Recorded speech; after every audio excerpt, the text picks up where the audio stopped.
What's going on, everybody? Welcome to the Awesemo MLB Strategy Show presented by Yahoo Daily Fantasy Sports. I'm Dave Loughran, with me, Jake Hari, and we've got a banger today. 11 games. It's the start of the work week. We're happy to have everybody with us. August 17th, 2020. Jake, another week, another slate of games, and hopefully no positive COVID tests, because, the truth is, despite all of the nonsense, despite all of the problems we've had early on, they are powering through this season, and I don't think we're stopping anytime soon. Yeah, and they just passed some rule that players can reapply early, even if it hasn't been the full 2 weeks, or they still are having positives. So they're just ready to power through, like you said. So I suppose that's not the worst thing in the world for us, because we get to keep doing shows and talking some baseball and playing all these other sports as well. But crazy times, as we all know. Really, I'll tell you what, I had a good weekend. The Sixers didn't play, so that's just out of the gate. That's great news. The Phillies swept the Mets. Aaron Nola looks like a legitimate Cy Young candidate right now. No, it's not me being a homer. He's got a 40% K rate. He's been unhittable. And, had Buddy or two over for the Flyers game last night. Nice. 1-0 shutout. Carter Hart's the real deal, man. Yeah, Carter Hart, those Flyers, they're going to be tough. They're going to be a tough out. So they had one kind of slip up against Montreal. But yeah, it was bad. Outside of that 5-0 game, they've been incredible. All 6 games they've played have gone under.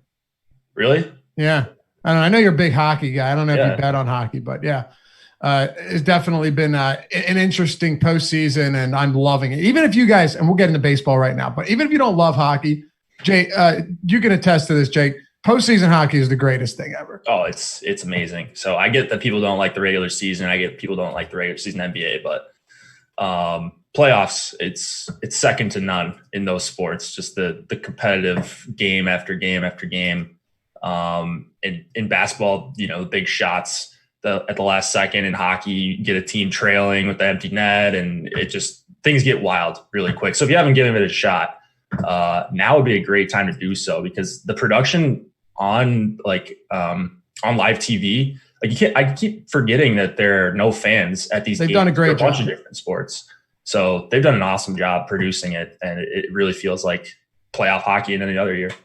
DraftKings reached out to me today. Jordan from DraftKings reached out to me today and asked me if I wanted a cutout in the Phillies stadium. I said, "You're damn right I do."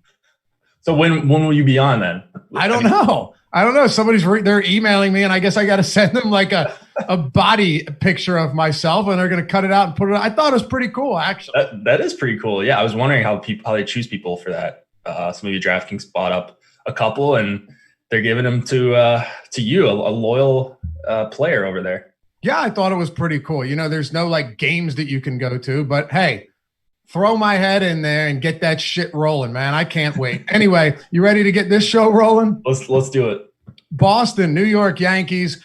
Jordan Montgomery towing the rubber for the New York Yankees. On the other side, we've got Martin Perez. As of now, we've got the Yankees favored -150 on the money line, a 5.6 run implied total. The Boston Red Sox sitting at 4.5. Now, this is not the Red Sox team that we had become accustomed to seeing over the years. As a matter of fact, not even close. They dropped another one to the Yankees yesterday, Sunday Night Baseball. They're now 6-16 on the season. The Yankees are 15-6. The Boston Red Sox now, Jake, have one of the worst records in the league. And this lineup has been a shell of its old self. And a lot of the guys that were anticipated to be able to produce big numbers this year have really let the team down, let fantasy owners down for sure. Now, look, that's not to say that JD Martinez doesn't turn things around, but he has not looked great early on. Benintendi is on the IL. He had been struggling. A lot of these guys have just not looked. Rafael Devers is another one. They're just not a good baseball team right now, which makes it interesting to get your take on the left-handed Jordan Montgomery today. While Boston is has struggled. They do still have a 4.6 run implied total, and they can load this lineup with right-handers. As of now, though, projected for 1, 2, 3, 4, 5, 6 righties and 3 lefties.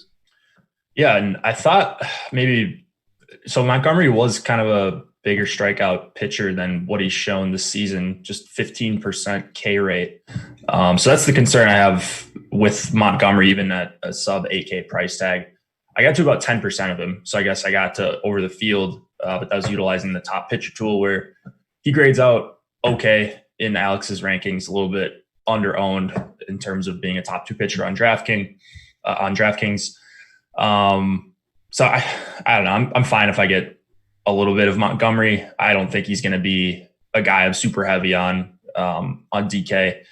And then, Martin Perez, 5,800. I'm always looking to play some of these guys, but even with the watered down Yankees lineup, not a guy who gets a lot of strikeouts, basically for his entire career. So I'm probably just passing on Perez. And then, the Yankees bats look awesome with the big total. Looks like some good weather for right-handed pull hitters as well. A little bit of wind blowing out to left field and humid as well if the temperature gets up. Yankees are a strange team, man. They've had speed on the base paths this year. Well, at least more than I would have anticipated. I guess actually, no, they're probably pretty much middle of the league, but they have a top 5 K rate against lefties this season, only 129 plate appearances. But look, if there's one thing we do know about the Yankees, they do have some strikeouts in this lineup. The problem I have is, can we rely even a little bit on Martin Perez to strike them out? And I think the answer is mostly no. This year, again, he's got a sub 20% K rate against against right-handed bats. That's clearly not what you're looking for. And all in all, it's just such a good Yankees team. I'll be honest. I thought the Yankees would actually have a slightly higher implied total, but it's still one of the higher ones on the day. Martin Perez in 2020 has an 8.8% swinging strike rate against opposite-handed bats, xWOBA of 323, an xISO of 177, which isn't terrible. It's just not great. Do you have interest in Yankees stacks here, knowing that right now, and one thing we should always be clear about, sometimes a team will get very little ownership for one reason, and that's just that they're super expensive. But here's the thing. Aaron Judge is on the IL, and I don't know when he's coming back. It looks like he should be back. He said he feels 100%, right? But he's still not going to be back for at least a few days. Giancarlo Stanton also on the IL with that hamstring strain. So their projected lineup today is Hicks, Urshela, Luke Voigt, Gleyber Torres, Gary Sanchez, Brett Gardner, Clint Frazier, Miguel Andujar, and Estrada. But the weird thing is, if you remember last year, they had half of their lineup injured, and they were still absolutely dominant at the plate. So this doesn't exactly get me too excited for Martin Perez. I guess the question is, now that they're a little bit cheaper and knowing that their ownership right now is projected at only 6.9%, which is lower than I would have anticipated. Do you have interest in Yankee stacks? Yeah, they're going to be sub 10% ownership. I don't see any reason to get off of them. So, you're going to have to throw in like Andujar and Frazier towards the bottom of the lineup. Probably it's not the cheapest stack in the world, but these guys are all basically mid fours. So, I like me some Yankee stacks here. Going to be a bunch of balls in play against a pitcher who struggles with hard contact and Martin Perez.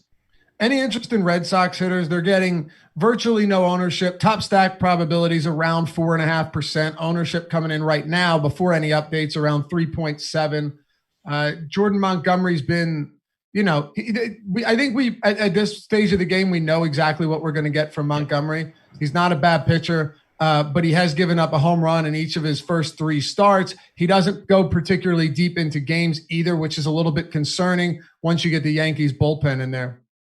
Yeah, I got to a bunch of JD Martinez and then a few shares of Xander Bogaerts, but Red Sox look like more of a filler stack to me than anything. They're also pretty cheap, but I really would want to focus on 1 through 4, Pilar, Devers, Martinez, and Bogaerts, and I'm not even sure how many stacks I'm going to get to on Boston. It's just not a very good lineup once you get past the top few guys. It's not. I feel like, two or three hitters from the Red Sox is enough for me.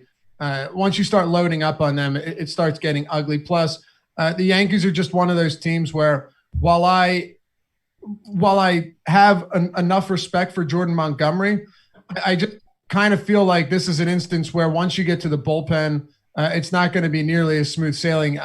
And he's not the type of guy that gets absolutely rocked either. So right now the Yankees bullpen has one of the lowest xFIPs in the league and, one of the higher K rates. So I think you're right. It's just a couple of those guys. And to me, it all comes down again to what type of prices we're looking at. Martinez is below 5K on DraftKings. That's appealing. Devers is 4,600. While these guys haven't been great, we do know the power is there. We do know they're at good spots in the lineup, and that makes them more appealing than they should be. Anything else on this game? I think that is all. All right. Let's go Miami, New York Mets. We've got Yamamoto pitching for the Miami Marlins. This guy last year really wasn't bad. I believe last year was his rookie season. He came up mid-year, I believe. But this year has been an entirely different story. He's coughed up multiple home runs in both of his starts. He hasn't gone deeper than 4 innings in each of them either. When you start, and granted, it's a very small sample size, but when you start looking at some of these numbers, I'd say it's pretty concerning. He's virtually getting no swinging strikes. His swinging plus called strike percentage is 25%. Across the board, he's just doing the one thing he's done is he hasn't walked a ton of batters, which, sure, I guess that's solid. But the New York Mets, while their offense has definitely gone cold, they just got swept by the Phillies. They probably could give him trouble. But I'll throw this to you and let you run with it. Yamamoto has actually been striking out a lot of batters. Mm-hmm. He struck out 43% of the 14 batters he's faced against lefties. And then against righties, he's just striking nobody out. So it's such a small sample size that I probably think he gets grounded a little bit, but still not a pitcher that I feel entirely comfortable with. No, hard to feel comfortable after his first couple starts here. What's it, 17? Okay, so he is fully rested. Pitched on the 12th last. And last year he did strike out 25% of batters he faced. So it's not like he can't get strikeouts. It's just more so a matter of, can he limit the runs to stay on the mound for long enough? Yeah, that's going to be the question. Pretty tough Mets lineup. 5-run implied total in this park. You don't see a ton of teams get to that in Miami. It's not a great hitter's park. But yeah, it's just a really scary lineup. So 6,600, you're not even getting that big of a discount on Yamamoto for what he's been. I know he had a really good stretch last year and he got up to like the 9Ks on DK at some point. I guess the top stack or the top pitcher tool does like Yamamoto because it looks like people just won't play him at all. So for 6,600, if you just wanted a low owned guy in a good pitcher's park, he's not the worst option. Is he a guy that I'm going to get to, 20, 30, 40% of? No, I don't think there's a chance that's the case. It's just a cheap pitcher. And I think I would much rather have some of these Mets bats if I could only choose one. Yeah. Yamamoto ownership on a single pitcher site like FanDuel, you're obviously getting nothing there. But even on DraftKings, you're looking at like 2% ownership. On our sponsor, Yahoo Daily Fantasy Sports, Yamamoto coming in at 0.5% at $26. It's not a spot I feel comfortable with. I don't think there is one spot. There is one thing. The guy he has struck out 25% of batters in around 80. Let's see here.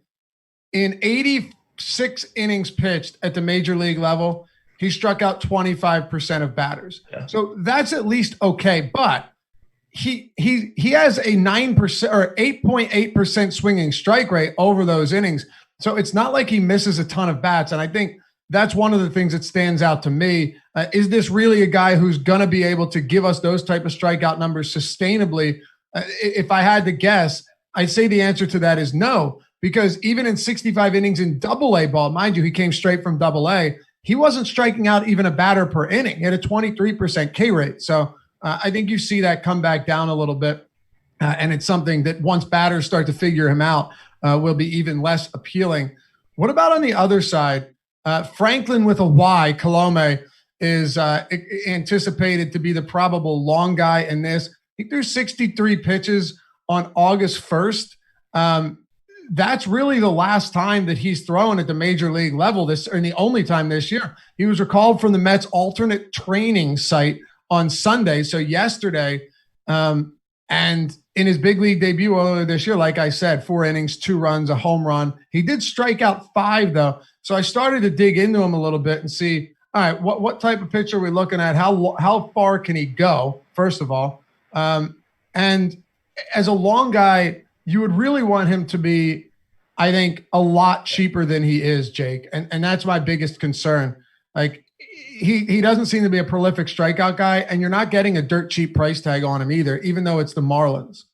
Right. So I was seeing Gisselman. I didn't see a long reliever, but yeah, it looks like DraftKings has Colome. But he's 7,300, and we don't really know how deep he's going to go. So that makes it tough when it's an 11-game slate. There's a bunch of guys in this range that can go 5 or 6 innings if things kind of break their way. So unless he has some crazy projection or he's got a 2x projection or something and Alex anticipates him to be a really good value, I'm probably just passing on him altogether for 7,300. It's just too many uncertainties in a sport we already don't know. Like, there's just so much variance already. So taking a guy that might throw 60 pitches, might not, for 7,300 is tough. What about bats? Anderson at 4,300, batting cleanup is fine on the Marlins side. And then I agree with you on Yamamoto. Like, guys don't often have a 25% K rate with a 9% swinging strike rate. I know there's very strange, yeah, and lower and a higher K rate at the major league level than they did at the minors. Even though you can make adjustments, it's still weird. Super, because he came up straight from Double-A. Yeah. So I don't know. I'm not saying he's a fluke. He could have improved over the offseason. Maybe he will be this pitcher, but I don't know necessarily if he's a 25% K rate pitcher for like the duration of this season. So I don't know. I mean, I would be more looking at like Conforto and Pete Alonso and Smith, try to get a couple home runs off of Yamamoto. Those are the guys I'm targeting a little bit on the Mets side here. Okay. If you move on to the next game, you've got Touki Toussaint and for the Braves going up against the Washington Nationals. Anibal Sanchez on the bump for Washington. Touki Toussaint's kind of interesting.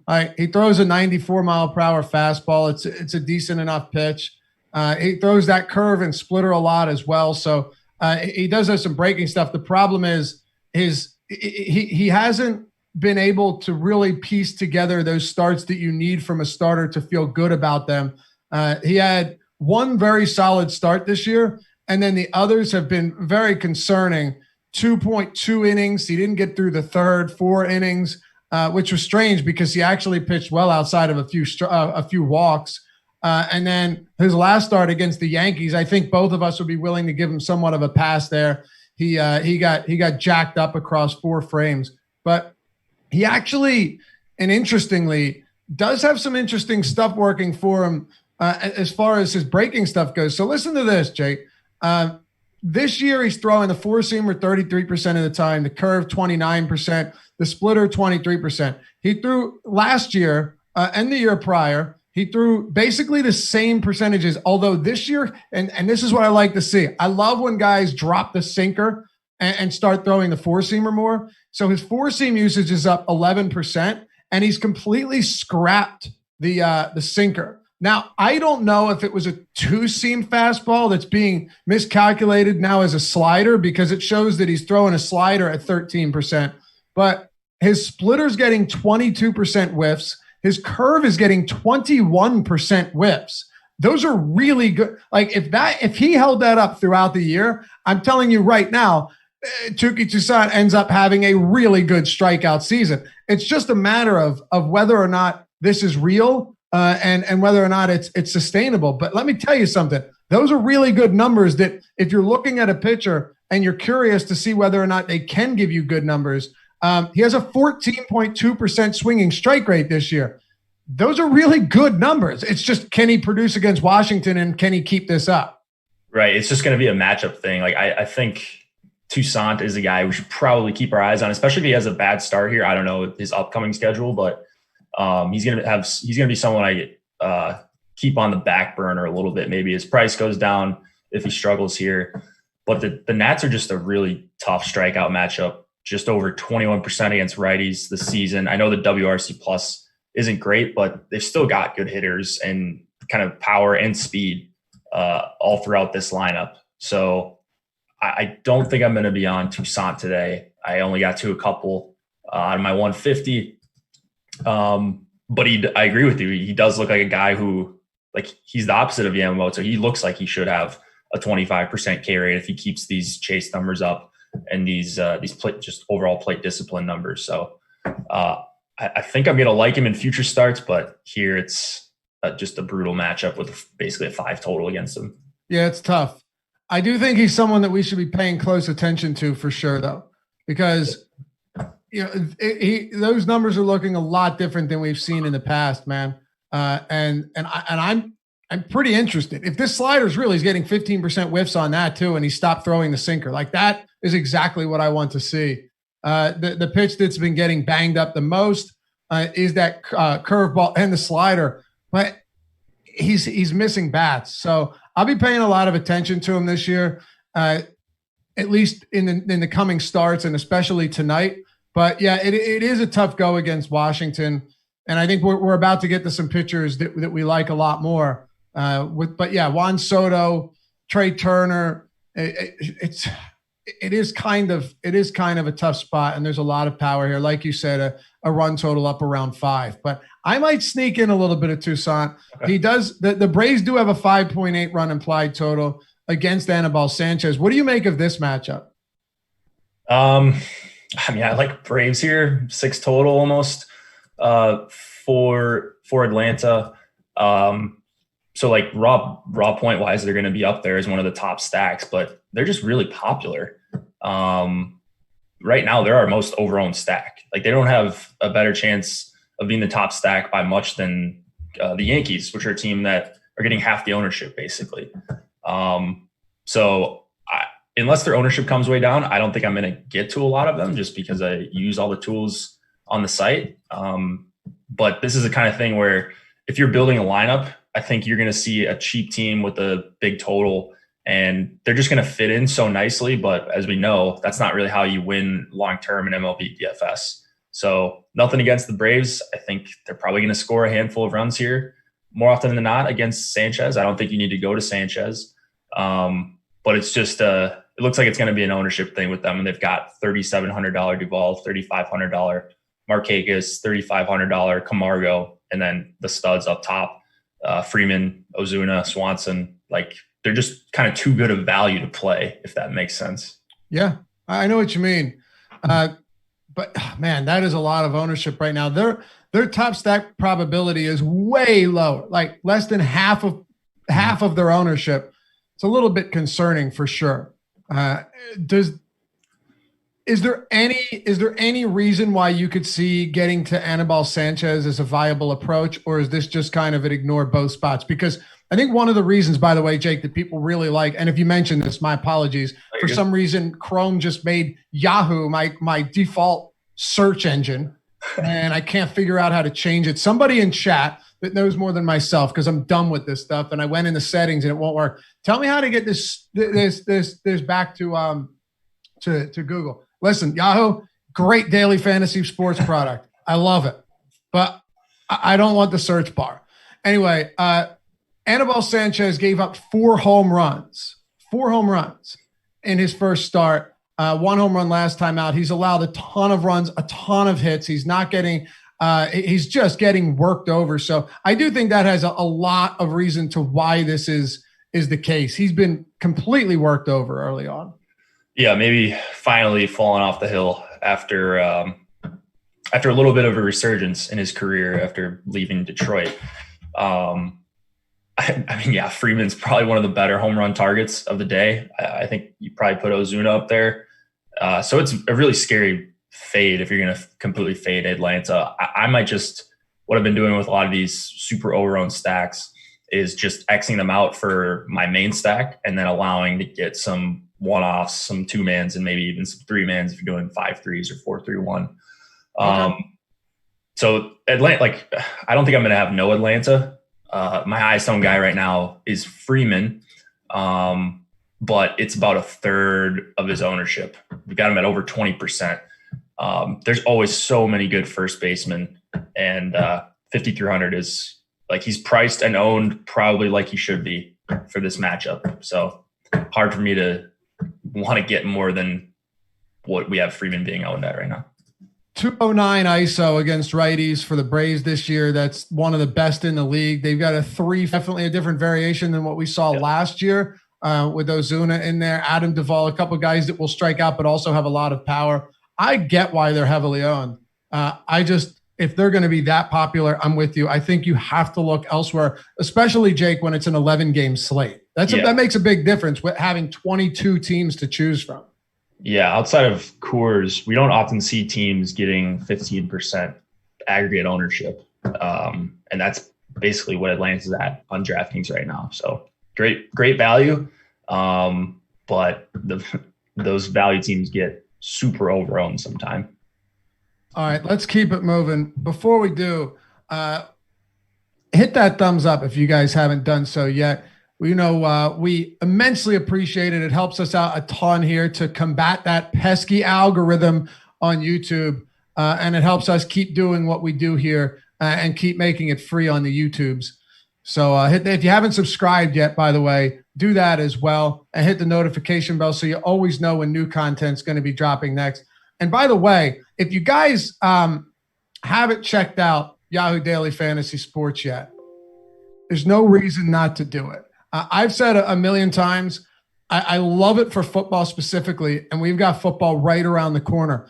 But the best way to get ready for something like football is start preparing with other sports. Get used to how things work on Yahoo, right? Because they already included CSV uploads. They have the CSV edit features. They have essentially everything that all of these other sites have now, right? Because before there was a thing, well, man, they made that because it used to be only like 10 entry max. And it was, all right, well, we have MME, but we don't have CSV uploads and edits. Now they do. So you can do, if you're using Cruncher, you can do anything you want to do on Yahoo to make better lineups and give yourself that competitive edge, especially if you know how to use Cruncher. But even if you don't, there are some lower stakes contests that are great, attainable prizes over there. Like you can legitimately win real money, take first place without having to throw in 150 lineups. And they've got some management free contests as well, meaning everything that you pay into this contest, if there's 1,000 players putting in $3 each, all of that goes straight to the prize pool, comes back out to the players. None of it goes to the site itself. So, it's a win-win situation. If you haven't tried it out, go get those YSRPs up to $30 in Yahoo Sports rewards points when you sign up using the promo code Awesemo. There's nothing to lose, only something to gain. Yahoo Daily Fantasy Sports. Check them out today. Great baseball contest, basketball. And like I said, get prepped for football season because they're going to have some monster NFL contests. Familiarize yourself with the site, build that bankroll up a little bit, and put yourself in a position to crush when the next 3 weeks comes around and we've got professional football. All right, Jake, Toronto and Baltimore. Hyun-Jin Ryu and Alex Cobb. Ryu's an interesting case study all the time because you kind of know that he's never going to throw 100 pitches, or at least he never did under Dave Roberts. But he's thrown 93 or 92 or more pitches in 3 of his last 4 starts. He got blown up in his second start. He didn't get out of the 5th in either of his first 2 starts. But now his last 2 starts have looked a lot more like the Hyun-Jin Ryu that we became accustomed to seeing over the past few years. 11 innings of 1-run ball, only 3 hits allowed. Now, he walked a handful of batters, but he struck out 15 batters over those 11 innings. That is really encouraging for me to see. And it came against Miami and Atlanta, one of which has been a very difficult matchup. Now he gets a spot against the Baltimore Orioles, who, believe it or not, have actually played markedly better baseball than I think anyone could have ever imagined, right? I don't think anyone expected the Orioles to actually be beating up on teams, sweeping teams, have a strikeout rate of 18% against lefties in 143 plate appearances. Believe it or not, when I tell you this, you're not going to believe me. The Baltimore Orioles have the second highest WRC plus against lefties, 152. You know who the highest is? It's the Detroit Tigers. They have weighted on base averages of almost 400, ISOs of 286 and 283 respectively, sub 20% K rates. That's going to change, of course. But in a 60-game season, I'm not sure how much it will change. So what do you make of Baltimore here? And what do you make of somebody like Ryu, whose first two starts were disastrous, second two have looked elite? Yeah, I mean, at least, we talk about small samples all the time, but it's better to see positive things in a small sample if you're looking to play someone. And the Orioles, not only are they hitting the ball really well against lefties, they're not striking out either. So at first I was thinking, Ryu probably going to be a guy I look to in this range, especially to get off of some of the more popular guys that we're going to talk about. But that K rate scared me a little bit. It's under 19%. Again, small sample, 143 plate appearances for the Orioles against lefties, but they've been really good. And I think Ryu is just kind of priced appropriately. He's not getting owned. So if you guys think you see something in the matchup, or you think these Orioles numbers are a fluke, 9,400, he's basically 6% owned right now on DK. I don't think he's that much worse than these other options that are going to be owned 30+%. Yeah. Ownership is going to be interesting here for sure. On Yahoo, you've got Ryu at 16.7%. On DraftKings, Hyunjin Ryu's ownership coming in at 6% at 9,400. And FanDuel, where you're only rostering one pitcher, Ryu coming in at 5%. That is strikingly low for somebody like Ryu. I guess I wonder, is there something to this Baltimore team? I guess we can only find out, but they've looked good and they're not striking out. It is a pretty big shock, Jake. Yeah, the problem with going to Baltimore, and this is something that you're going to see, especially with people that use optimizers, which is more and more people we see all the time. The optimizer is almost always going to prioritize the Braves, which are, it's weird. The totals are like a run and a half difference or even more compared to the Orioles compared to the Braves, but the pricing is pretty similar. Nunez, Severino, Santander, and Alberto are all mid 4Ks. So if you just wanted to be different, taking some Orioles bats as a pivot away from the really chalky Braves bats, maybe not too bad of an idea here. Okay. What else from this game? Alex Cobb toeing the rubber for Baltimore here. As of now, it's only 11:39 Eastern time, but the Orioles have a 4.2 run implied total. The Toronto Blue Jays going up against Cobb are sitting at 4.9, so a pretty healthy total for them. Any interest here against Cobb? The top stacks and see Toronto's a team that's perpetually over-owned in the top stack tool, going back to last season. And they're always so cheap. Yeah, but here they're not. The Braves are just soaking up everything. So I prefer the Blue Jays bats over Baltimore, but either way, you're going to be different. If you take bats from this game, it looks like one guy, I know it's righty, but I like Grichuk a lot for 3,700, assuming he's batting somewhere near the top of the lineup. And then really the only expensive guy is Biggio here. I guess Vlad Guerrero Jr., 4,800, batting sixth, it looks like. The Blue Jays look good to me against a guy with the 17% K rate going back to the start of last year. Yeah. I was looking at Alex Cobb a little bit and was a little bit surprised at what I saw. He's getting swinging strikes at 12%. And he's actually had a couple really strong games this season. So I was like, is he just getting lucky with these strikeouts? Is he just getting called strikes and it's working that way? But yeah, he had a 7 strikeout game against Miami, one run across 5 innings. He went 5 1/3 with a 1 run and 6 strikeouts against Boston to open the season. And then he's had a couple other starts where he's been, pretty underwhelming.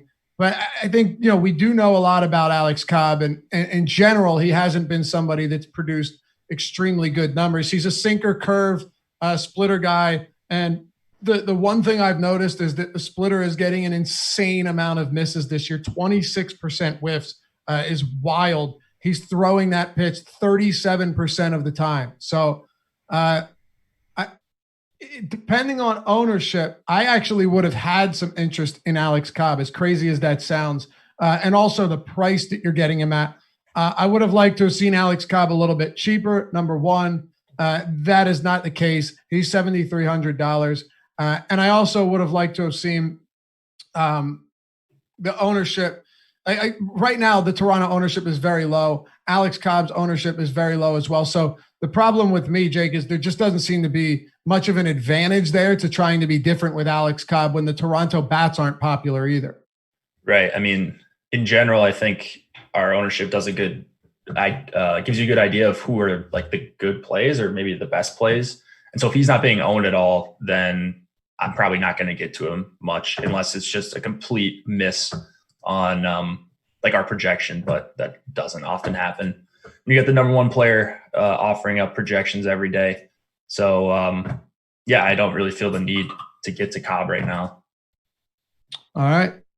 Let's move on. Talk about the Detroit Tigers. Like I said, crushing lefties this year. And the Chicago White Sox. Gio Gonzalez on the bump for the White Sox. Look, is this Detroit power real against lefties? I want to say that it's probably not as real as it looks, but maybe it's okay because they do have a lot of switch hitting bats. They do have, a few guys that can hit for a bit of power, but to me, this might be somewhat of a mirage. Nevertheless, Jake, when I read you these numbers, I think it's surprising to everyone. A 153 ISO leads the league right now. 153 WRC plus leads the league. 286 ISO leads the league. 397 weighted on base average leads the league against lefties. They're striking out 19.2%. Only 167 plate appearances. So I would anticipate this coming back down to earth, and they're beating them up. But it's not like Vegas has paid much attention to it because the Tigers only have a 4.3 run implied total. 5 in the majors gave up 4 straight home runs. Thank God for his sake, there was nobody in attendance. But 5.3 for the Sox, 4.3 for the Tigers. What do you got? Yeah, I mean, the Tigers, their numbers are getting to the point where they're getting a little bit scary against lefties as well. Similar to the Orioles, basically a 19% K rate. And you got Gio, who's a 20-ish% K rate guy. Going to get a bunch of righties here, probably 9 righties with a bunch of switch hitters for Detroit. So I think I'm pretty comfortable crossing him off, or at least getting close to crossing him off. And then Boyd, a guy with home run issues against one of the better lineups in all the MLB. This White Sox team, you just alluded to the power they had, hitting a bunch of home runs yesterday. They're just stacked 1 through 7. So Boyd's at 17%. I think if it was this spot last year, he might be the chalkiest pitcher on the slate. But I think people have caught on to the White Sox being one of the worst lineups to face. So I think I got to about 25% of Boyd, but I also got to a bunch of White Sox in my 150. So if I had to play one side of it, which I don't, I mean, if you multi-enter, if I had to play just one side, I'd probably look to a pretty low owned White Sox stack here. I'm not going to lie. I really like the White Sox today. I guess they're not even that low owned. They're the 4th highest ownership on the slate. The White Sox are? Yeah. So there's Atlanta. Oh, I thought you said they were low owned. Yeah, I thought they were. I was looking at some of their individual ownerships, but it looks like aggregate, everyone's getting a little bit. So it's the Braves and then the Dodgers, and then it just kind of falls off a cliff. Interesting. Yeah. This White Sox team is just really dangerous. Yep. Really dangerous. And the one thing I really like here is, yes, you're going to be paying in the fours for these guys, but there isn't a single White Sox hitter above at 5K or above. From Anderson to Moncada to Yasmani Grandal, Abreu, Encarnacion, Jimenez, Robert, those guys, are all pretty dangerous bats. We saw it yesterday. They literally went back to back to back to back, 4 straight home runs. It's really impressive stuff. And yes, Matthew Boyd is a good pitcher. I think we can all appreciate that he's he's an above average southpaw in this league for sure. But he definitely has not looked the same this year. I could tell you that much.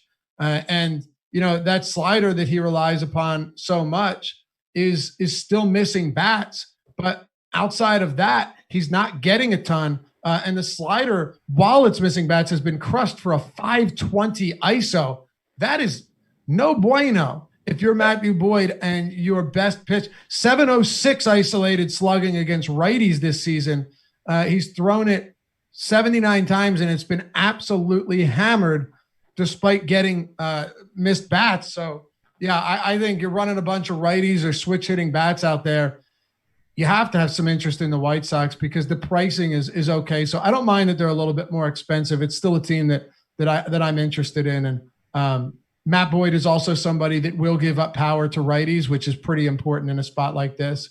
Wrap this game up if you have anything left, Jake. Yeah, just I'm right there with you on the White Sox bats. I think a lot of these MLB teams have a ton of upside game to game, but I think the White Sox, pretty much every time they're going up against a non-ace, I wouldn't say Boyd is an ace. I agree, above average. And he's good for DFS because you can target against him. You can play him because if he's on, he's got 10 strikeout upside, I think. And the White Sox are kind of that same team where if they're on and they're not striking out a bunch, they're really, really dangerous. But I could see this being a really high range of outcomes game for both Boyd and the White Sox bat. So I want both sides of it. Okay. Yeah, I like that as well. Let's keep it going then. We'll talk Kansas City, Minnesota. Chris Bubich, and it looks like Devin Smeltzer is expected to be the probable long guy here. The totals on both of these teams right now, you've got 4.2 for the Royals and 5.4 for the Twins. By the way, it looks like Matt Whistler should be the opener here. Yeah, 5.4 for the Twins against Bubich. Is this a minute? Well, first question, I'm pretty sure I'll get a pretty easy answer out of you here. Is there any pitching that interests you in this game? No, I don't think so. So what about bats? And I don't think so either. I have no interest on either side, and I'm not really trying to chase this opener / long reliever / probably a bullpen game situation for guys that already don't have considerable ceilings to begin with in the strikeout department. But what about bats? Minnesota interest you? Yeah, a lot. Going up against Bubich. I don't know. Bubich? Yeah. The run total just changed. It looks like it went down a little bit. So they're at 5 now. They'll probably come down a little bit in the projections, but they were my number one stack going into right before, or when I crunched right before the show here. So, I mean, they're a team, same vein as the White Sox, where they're just awesome as a lineup, and you're getting good ownerships on all of these guys outside of Garver, who's probably going to lead off for 5K. He's getting quite a bit of ownership on DK. You're getting Polanco at sub 10%. You're getting Buxton basically unowned, and as a 9-hitter, he's not too bad. You're getting Rosario at 5%. I love this Twins team. I don't really see a reason to get off of them at all, especially because it looks like you're already being different by not going to Atlanta or LA. Like, they're as good of a team as anyone for DFS. So I'm all over Minnesota here, assuming their ownership stays intact. Okay. So am I. God, I feel like there should probably be higher ownership here, but there isn't. There, like you said, it falls off a cliff after Atlanta and the Dodgers, which needs to be kept in mind. But Minnesota at below 6%. Yeah. To me, that's crazy. What's that? That's crazy. Yeah, it is. And I guess like Nelson Cruz being 5,700, so that plays a role for sure. But Miguel Sano is up there, Mitch Garver, but you're going to also get some pretty discounted bats as well. Like if you're looking at the 5-hole, the 4-hole Eddie Rosario, these guys are not very expensive. Eddie Rosario, presumably batting cleanup, it's going to be a lefty-lefty matchup, which is kind of tough. But I don't think it's going to be that difficult to stack Twins bats. So I'm with you. I definitely like them. And like you said, what they updated to 5.1 runs. Yeah, 5.1 is what I'm seeing right now. Okay, 5.1. That's okay. I still like them. Maybe their ownership will come down as a result, and we'll all be happy. Just pulling up one more thing here before we move on. That the weather was really weird this weekend. It actually wasn't hot, at least where I'm at in the Northeast. Right now, yeah, like 74 degrees in Minnesota. I'm not seeing any games that are going to be super hot outside of like maybe Atlanta. So it seems like today's one of those games where weather won't play a significant role. Let's keep going here, unless you have anything for the Kansas City Royals you want to jump into. I'm ready to move it on. Texas and San Diego. Zach Davies, Jordan Lyles. Here's a fun one. Zach Davies, just not a guy that's going to get you a ton of Ks, although he does have 5+ strikeouts and 3 or 4 starts this season. That was a little bit surprising to me. But, once you start actually looking at what you're getting from Zach Davies, I said this a lot, but he's somebody that's good at limiting runs, and he's not someone that's going to continue getting the strikeouts aren't really sustainable unless he's going deep into games and he's getting 4 or 5, sure, but 9% swinging strike rate. He does have a 30.4% called plus swinging strike rate, which is a bit above average, and that's not surprising to me. He can get called strikes.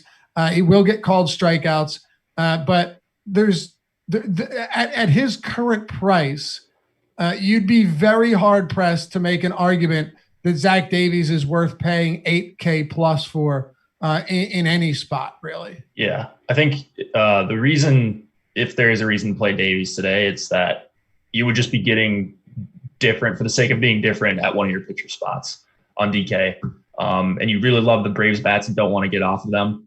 Like you shouldn't be 1/50th of the ownership of some of these guys in his range. So that'd be the reason to play Davies. I got to a few shares of him, but it's not like I'm pumped to be playing a bunch of Zach Davies today because I'm really not.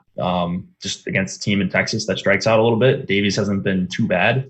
You're looking for around a K per inning in 5 or 6 innings, and then a couple of the guys in his range, a little bit more expensive, the Zach Allens and Griffin Cannings, to kind of fail in their price range. So Jordan Lyles has walked 21% of lefties this year and struck out 16.7%. He has a minus 4.8 K minus BB rate, which is unbelievably bad. Like just astounding. I know he hasn't faced a lot of batters, but it has been a real struggle for him. 6.97 xFIP.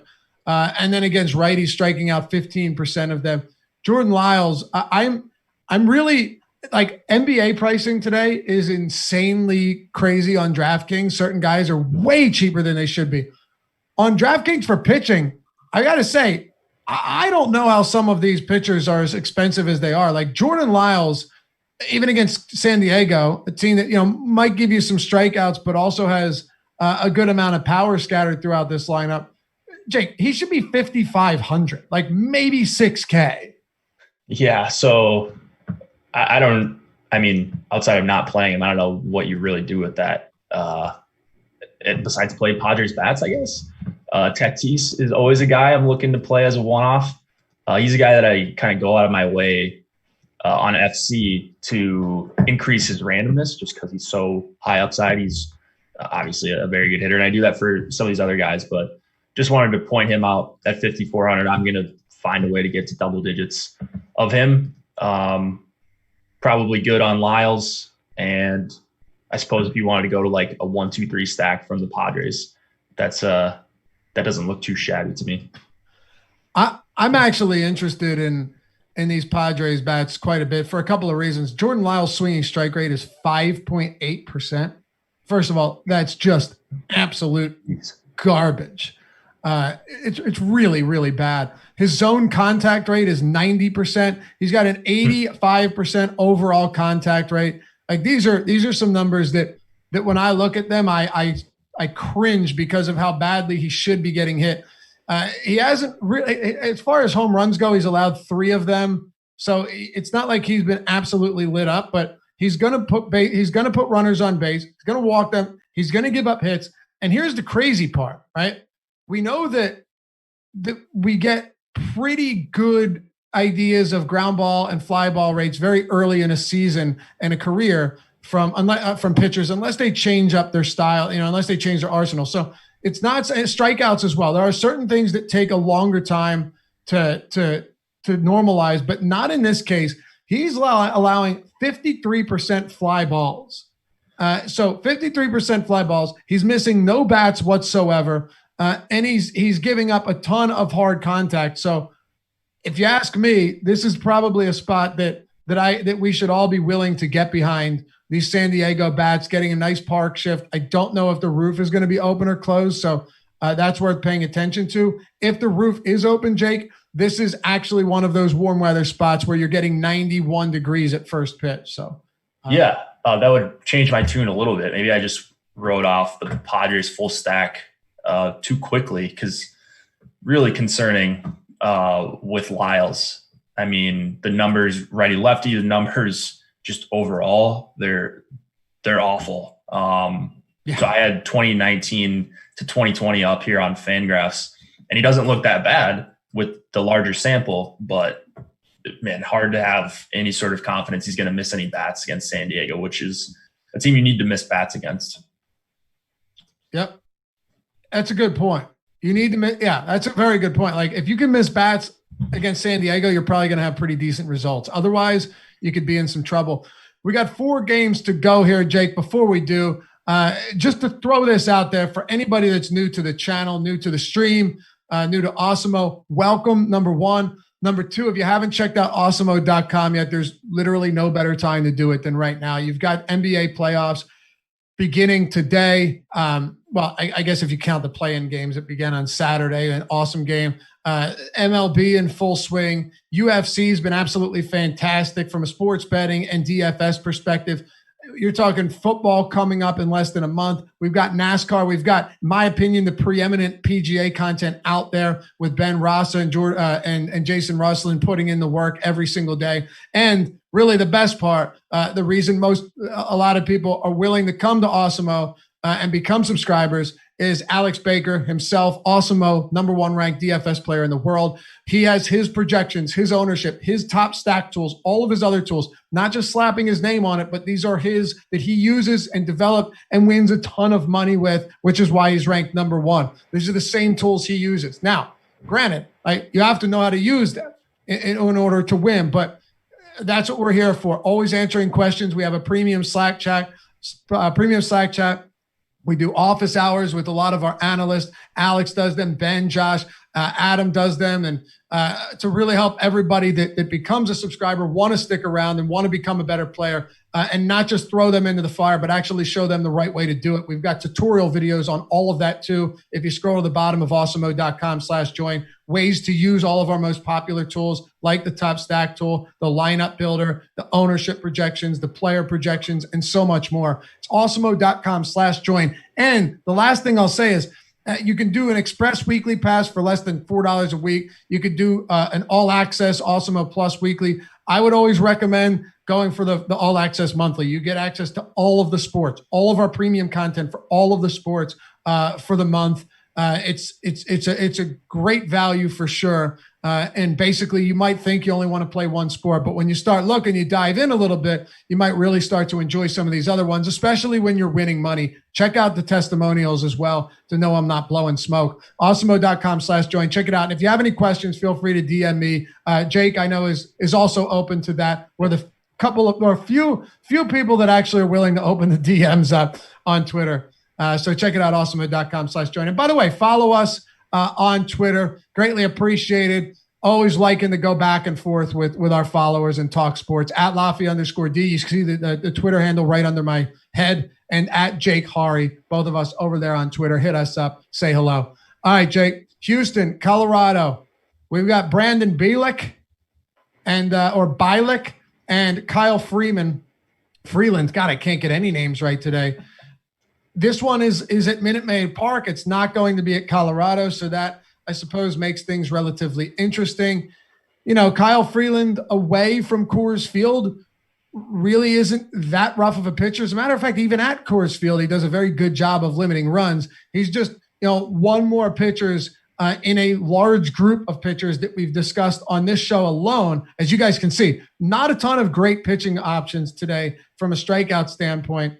Kyle Freeland, is another one of those guys who can limit runs to an excellent degree, but just really doesn't miss bats. Yeah. Freeland's actually he's done a much better job. So he wasn't the guy that we saw last year. He wasn't the guy we saw 2 years ago where he was awesome. And he's kind of showing somewhere in the middle there. I don't think he's great for DFS, but he can be really frustrating to stack against. And I think that's the Astros aren't getting a ton of ownership, but this would be maybe a spot where if they were getting a lot of ownership, they were one of the chalkier stacks, I would probably be looking to go elsewhere. They're actually a very little bit over-owned on DK right now. Looking at them on FanDuel, they're a little bit over-owned. And then on Yahoo, they are also just a little bit under-owned. But if you like Houston, I don't think the top stack tool is going to end up scaring you off. But Freeland, I just don't know what to make of the guy. He's just been a different player from 2018 on. And then the Astros, they've struggled quite a bit. Some of their best hitters. So I don't know. I'm probably off Houston. Looking at my exposures right now, I'm not getting to much of any of them. Outside of Springer, I'm getting some. And then Bielik, he's just a $7,400 favorite. He's a minus 153 favorite. You get Colorado, obviously outside of Coors. So he's a guy I'm going to mix in for sure here. But the more I look at the slate, the more I want to have exposure to a bunch of different pitchers. And I certainly don't want to overexpose myself to any of these guys. Because even the chalky guys, I think there's things to point out about them that whether it's matchup related or just their numbers, there's concerning pieces to all these guys to me. Yeah, and Brandon Bielik, and anytime you got a pitcher coming up for Houston, I'm gonna pay them some attention, right? Because they've just been wildly successful in the past at developing and maturing young pitchers. So it's something to keep in mind. It gets a decent amount of ground balls, nothing insane. His strikeout rate through 85 and 2/3 innings at AA or AAA last year was 24.4%, walked batters at a 10% clip. So, I think this is probably going to be, as of now, a back of the rotation type guy. I don't see Bielik being one of these profoundly special Houston pitchers that works his way up through the ranks and blows everybody's minds. I think he's going to be someone that does a good job. And I've said this a lot today, but it's just the case. I think he'll probably do a good enough job of limiting runs, not giving up a ton of hard hit balls and a lot of fly balls. But 7,400 to me just is not appealing. I know Colorado outside of Coors is hardly the most threatening team, but at the same time, they still have some good bats here. Charlie Blackmon's been ridiculously good. They can scatter a ton of lefties throughout the lineup. I'm personally good on that. Is Bielik getting any ownership? He is. Yeah, wow. He is. So I actually got 27%. He's 17% owned. So he grades out. Surprising to me. Yeah, he grades out pretty favorable to us. And then if you add in ownership, you compare him to a Zach Gallen or even a Boyd, who's basically the same ownership percentage.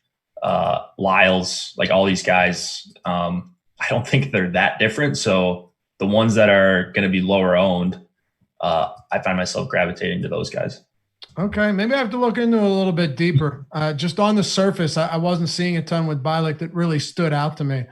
But I guess Colorado away from Coors is one reason to have some interest. 4.3 run implied total is also pretty low. Bielik's a 153 money line favorite. So I guess there's some intrigue there. Any bats that you haven't touched on yet? I think I'd mentioned Springer just leading off at 4,900. That's a guy I'm targeting. Some as a one-off against Freeland. No one in particular I want to point out on Colorado. Like, the good players are to play. Even outside of Coors, it's Story, Blackman, and Arenado. And I didn't realize, isn't Blackman hitting like close to 500 this season? I know we don't talk about batting average much. Yeah, but it's sometimes it's fun, right? When a guy's been that good. You said Blackman, right? Yeah. 446. Yeah, that's pretty good. Yeah, that's not bad at all. He's been crushing it, man. It's really insane. Amazing how well he's performed. And another thing too is 451 at home. And like you said, not really someone that was going to come on here and talk about batting average a lot, but it's just an easy way right now to pull it up. 438 on the road. So he's been equally as good outside of Coors Field, which is pretty interesting. Yeah, that's nuts. All right. So we got 3 to go? All right, 3 to go here. Let's do this, Jake. Not making bad time for an 11-game slate. Always appreciate you guys sticking with us through the end, breaking all of these games down. And mind you, we will have shows coming up throughout the day as we always do. Listen, it's the one spot if you're looking for content every day for really any sport, there's nowhere else to look. You go to youtube.com/Awesemo, and we've got you covered throughout the day. NHL Strategy Show with Jake is coming up. What time we got that coming up, Jake? So that'll be about 12:30 Eastern. So right after the show. Okay. Yeah, next time let me know so I don't run you straight into that. Oh, you're good. You're good. I'm all ready for it. Yeah. Okay. Double cool. duty today, so cool. I just got to start up a new stream and we're good. All right, good stuff. PGA DFS first look, Northern Trust. That's coming up with Jason, Sal, and Jeff at 2 p.m. We got NBA live before lock. We've got MLB live before lock. We're in business, baby. All right, so all of that coming up throughout the day. Make sure to stick with us. Seattle and the LA Dodgers. Jake, Ross Stripling, Justin Dunn. Stripling right now getting an excessive amount of ownership, but I think a lot of that is pretty understandable. The guy has pitched well. It's in a matchup against the Seattle team that we have really thoroughly enjoyed targeting this year. I guess Stripling, when I say he's pitched well, he's had a couple of games where he's looked really good, and then a few where he's been underwhelming. But simply put, when you're talking about a team that's minus 287 on the money line, 6.1 run implied total, and Seattle has a 3.5 run implied total, you're simply going to get ownership to the pitcher, and there's no two ways around it. Yeah, Stripling's been okay. He was a guy that I like. You look through the slate and you're like, yeah, I can see myself getting to a bunch of Stripling, but the ownership is crazy on him, I think. It's insanely high, yeah. Yeah, so he's coming up in about half the lineups right now. That'll probably drop, I think, as people talk themselves into other options throughout the day. So keep an eye out for ownership projections. Like the things to like are he can get strikeouts. He's a huge favorite, biggest favorite on the day. His team is probably going to put up a good amount of runs. They've got a 6 implied total. But he really makes it tough to get different, even at just 8K. So just changing one pitcher in your lineup and playing some of the more popular bats, I think is probably what I'd rather do than play a bunch of Stripling. If he comes down to like the 25-30% range, then I would be getting to around 25 or 30%. But at 47 right now, I'm going to have very little of him and just hope that variance takes over. Yeah, the biggest thing here is this is a Mariners team. Sorry, EMAC, but here we go. That is just not particularly good at baseball. Right. You know, WRC plus against right-handers this season is dreadful. 89. That's bottom like 7 in the league. 138 isolated slugging rate. It's also one of the lesser numbers you're going to see. A sub 300 WOBA for the Seattle Mariners. That's coming in at like bottom 5, bottom 6. So, all of that leads to people really liking them. 23.9% K rate is another one that is pretty much right in the middle of the league. So I get it. I understand it, but it's definitely super high ownership for Ross Stripling. Justin Dunn on the other side, 6.1 run total against him for the LA Dodgers. Assuming this is a spot you probably avoid if you're looking at pitching. Yeah. I don't think you need to go to Dunn. I don't really know that you need a 5K pitcher today for a lot of your lineups. There's a bunch of guys packed in the 7 to 9K range. So I'm good on passing on Dunn. Even if I wanted to play him, it would be probably the worst spot on the slate. Dodgers, one of the best teams against righties for a number of years now. They don't strike out. They're absolutely stacked. And then they added Mookie Betts this year. So, Dodgers are a great stack. They're also getting a lot of ownership with Stripling. I think I'm more likely to get to where the field's at on the Dodgers compared to the Atlanta Braves, which I don't know if people agree with that or not, but I'm getting to more Dodgers than Braves tonight. So good pricing all around. I think Mookie makes it a little bit difficult, almost 6K, but he's an outfielder, so it's not like he takes up one position by himself. So awesome spot. Both spots are appealing, and I was just kind of surprised that the top stack probability was lower on Atlanta, although there are a ton of teams, a ton of games, so I get that. But Dodgers, that ratio there is a lot better than it is for the Braves, so that's something to consider. But at the same time, I don't know. I'm not. I wish the ownership was more spread out today, but it's really hard not to like the Dodgers against Justin Dunn specifically. Let's talk about LA and the San Francisco Giants. Griffin Canning, Tyler Anderson. We'll start with Canning here because it's funny. We really haven't talked about many pitchers that are getting ownership up until, these last 3 games that we're going to touch on. Griffin Canning right now, 32% on DraftKings. That's pretty significant. 17% on FanDuel, second highest projected owned pitcher behind Ross Stripling. And then over on our sponsor, Yahoo, you got Griffin Canning right behind Stripling, 36%. Stripling's at 39%. And a lot of that, once again, has to do with the fact that they are squaring off against the Giants, who, by the way, Jake, have a 4.5 run implied total. That was a lot higher than I anticipated. Yeah, that's a pretty healthy total in LA here. Like the Giants, their numbers, like you look at their lineup and it's not great. Their numbers as a team, if you just go by the active roster, they're not that bad against righties. Looking at their K rate, I think they're about middle of the pack. 22.3% right now against righties for the season. 92 WRC plus. They're not the easiest matchup in the world for Canning.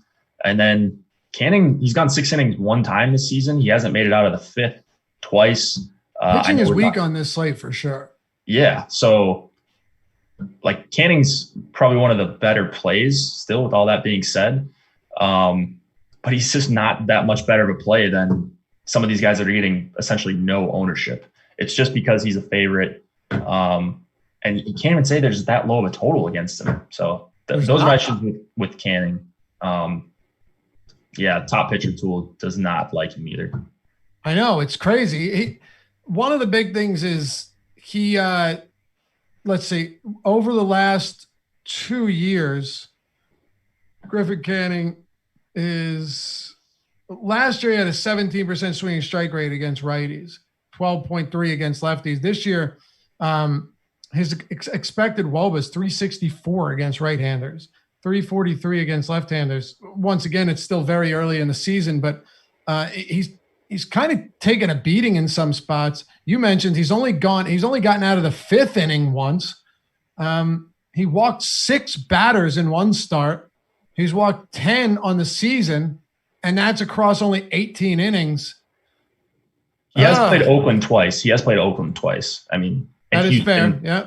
Houston was another one of his starts, but he's not missing a lot of bats. 10.3% swinging strike rate. That's okay. But it's I don't know. Maybe it's a matchup thing, and this is just the best matchup he's gotten so far. But he's getting owned like he's some sort of sure thing or a guy we can rely on for 7 or 8 strikeouts, even if he does give up a few runs. I'm not sure that he's that guy in the spot. It feels like someone that I would not be afraid to get away from. I would tell you that much. And he's not cheap either, Jake. Like you would think at this ownership, he'd be 6,500.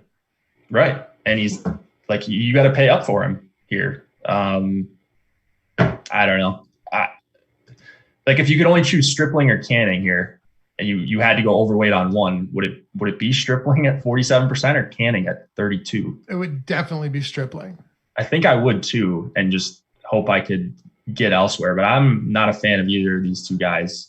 Is this a slate where we should consider looking at some of these lower owned pitchers that might not be great, but it feels like the range of outcomes on a slate like this is much smaller for like your lower price pitchers and your higher price pitchers than it normally would be. Meaning, like if there was ever a day where you play a low price guy that's virtually unowned and he only gives you 10 fantasy points, this feels like one of those days where that could save you a ton and actually end up being really beneficial because all of the high priced guys are probably only going to give you 10 or 12 either.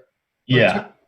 So like Gio, we talked about how good the Tigers were, but like you could play him at a third of the ownership as Canning.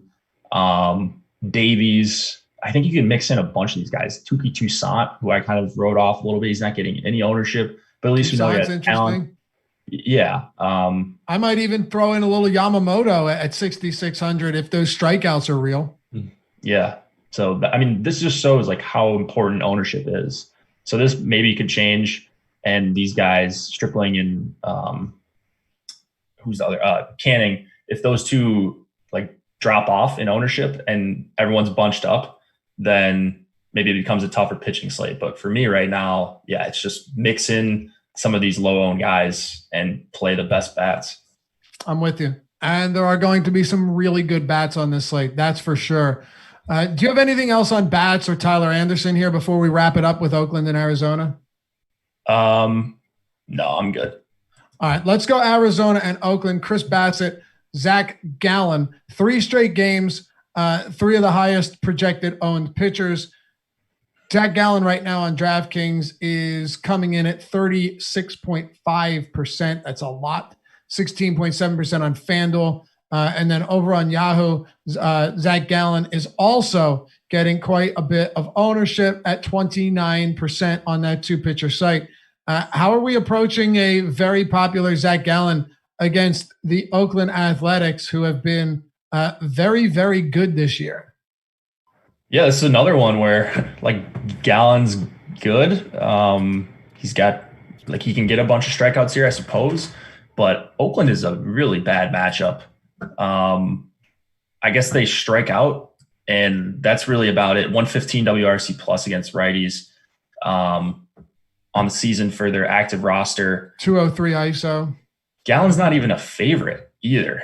Man, it's kind of like a broken record here, but if he's just going to get so much more ownership than all these other guys, I don't see a reason to play 40% owned Zach Gallen on DK. In fact, I would probably go with Oakland as one of my favorite leverage stacks against Gallen. Interesting. Okay. Just because there's so much power. I mean, yeah, Oakland will strike out a bit, but they're also going to make you work. Like that's one thing that I really hate when it comes to going up against Oakland, right? They really will make teams work. Their 12% walk rate this season against righties is the 3rd highest in the league. That's something that, is obviously going to really drain pitchers. Their 11.6% overall walk rate on the season is also 3rd highest in the league. If they're going to strike out, but they're also going to run the pitch count up, that's a little worrisome. Now, obviously, Zach Gallen has done a good job of pitching deep into games. The strikeouts have been there. Like he's definitely, and you know what? He's faced the Padres, the Dodgers, the Astros, and the Rockies in Colorado. So I want to give him his due. Like he has pitched really well. He has a 12% swinging strike rate, and he's striking righties out at 32%, lefties out at 28%. There is a lot to like here with Zach Gallen. So I do get it. I really do. But Oakland is also one of those teams that can make life miserable. So just at least think of ways that you can be different here if Zach Gallen comes out and isn't firing 8 or 9 strikeouts or 7 strikeouts against an Oakland team that has made a lot of good pitchers look pretty bad this season. Yeah, for sure. You're just not getting that big of a discount on him. So he's had a bunch of tough matchups, but this is a really tough matchup as well. Maybe not as tough as like the Dodgers from a strikeout perspective or Houston. But Yeah, it looks pretty brutal for Gallen here if he's going to be 35-40% owned. Do you have any thoughts on Chris Bassett, who is amazingly priced at $9,400 on DraftKings? That was a little bit surprising to me. He's $44 on Yahoo. That's also, dare I say, excessive. And then on FanDuel, Chris Bassett's $7,500, which is probably where he should be, and he's still not getting ownership. So yeah, if you just have extra salary and you got a super chalky lineup, then you maybe throw Bassett in there instead of one of the other three really chalky guys. Short of that, no thanks on Bassett.